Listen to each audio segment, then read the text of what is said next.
give thanks to you, O Lord, for you have redeemed my soul from the pit, from Sheol and Abaddon.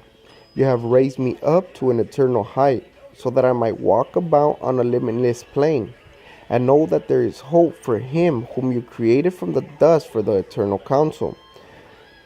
The perverse spirit you have cleansed from great transgression, that he might take his stand with the host of the holy ones, and enter together or in the Yahad, with the congregation of the sons of heaven. And for man you have allotted an eternal destiny with the spirits of knowledge to praise your name together with shouts of joy, and to recount your wonders before all your creatures.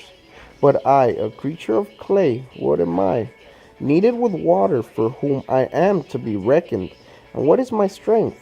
For I have taken my stand within the domain of wickedness, and I am with the wretched by lot.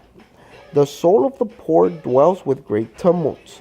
Thus great disasters accompany my steps. When all the traps of the pit open, and all the wicked snares and the net of the wretched ones are spread out on the water, when all the arrows of the pit fly off without returning and burst forth without hope, when the measuring line falls upon judgment and the lot of wrath upon those who are abandoned, when the outpouring of wrath upon the pretenders and the time of anger for all which belong to Belial, when the snares of death have surrounded with no escape, then the torrents of Belial shall go over all the high banks like a fire that devoured all their channels, as to destroy every green tree and dry tree alongside their tributaries.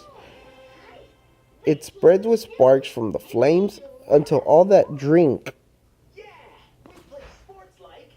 from them are gone. It devours the cliffs of clay, and the plains, the foundations of the mountains are set to burning, and the roots of flint become torrents of pitch. It devours right down to the great deep. The torrents of Belial burst through into Abaddon, and the plotters from the deep make an uproar with the noise of those who belch forth slime. The earth shouts out because of all the disaster which comes about in the world, and all its plotters scream.